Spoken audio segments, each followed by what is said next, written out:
I'm fairly certain you've never seen this watch before, and rightly so. It's nothing particularly special, expensive, or even particularly well made. But what it is interesting. See, this is an Homage watch, and I believe well over 2 decades old, potentially even from the 1980s. This came before your San Martins, Addiesdives, and Steinharts. See, Homage watches have always existed, but for some reason in recent years, your Homage and copycat brands seem to be getting more and more attention. So today I'm exploring why the watch community, why you and I seem more interested in Homage watches than ever before, and I think the answer lies in some quite simple economics. Welcome back to Doug's Watches, the Thinking Watch channel. Here I like to go beyond the watch dial, thinking about art, history, design, and sometimes philosophy as it relates to watches. So if that sounds good to you, do make sure to like and subscribe.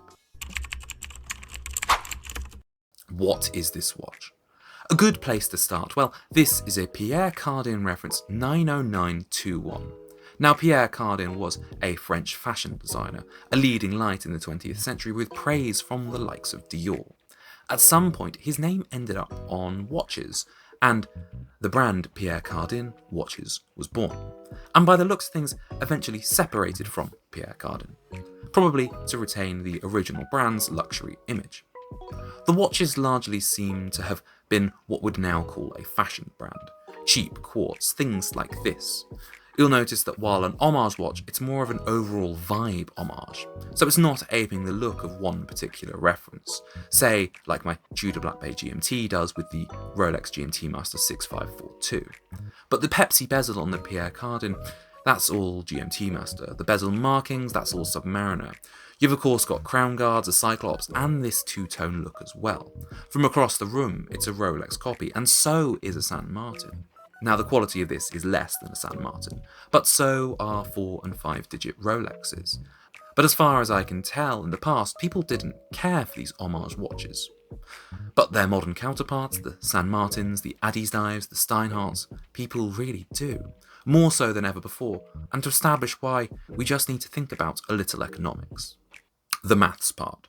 So I will make no secret of the fact that I am a younger person. Now, I'm a professional, I'm quite savvy with my money, and I have more going on than just my work.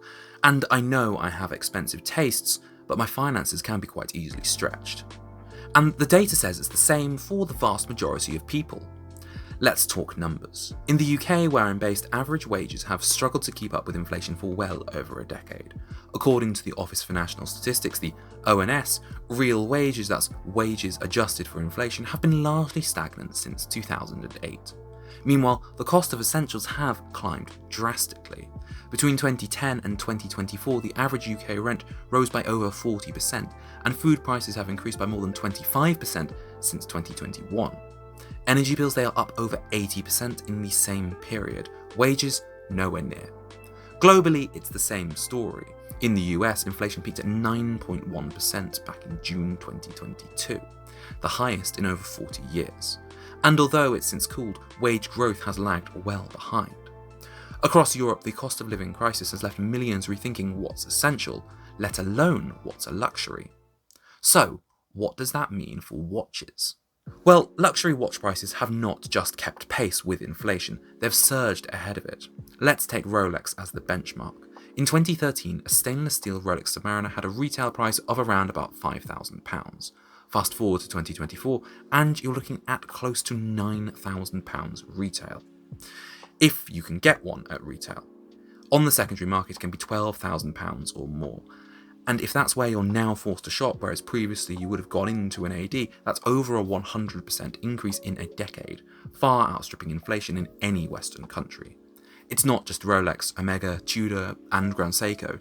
Nearly every respected watch brand has seen significant price hikes, not just due to inflation or material costs, but due to branding strategies, market positioning, and crucially, demand that continues to grow even in the face of a squeeze on people's wallets.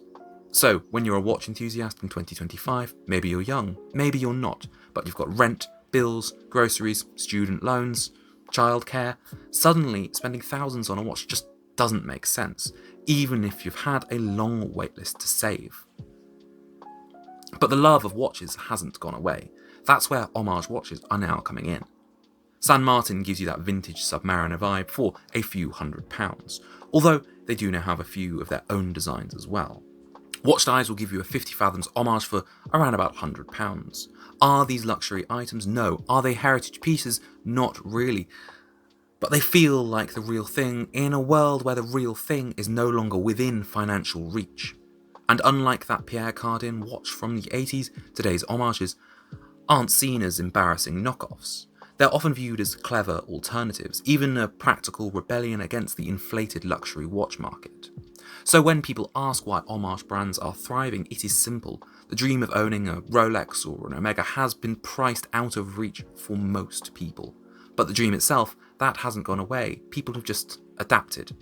Well, that was depressing. If you've watched this far, thanks ever so much. Only about 8% of my viewers are subscribed, and I'm trying to up that, so subscribe to see more deep dives like this. Thank you for watching, and I'll see you next time. Bye-bye.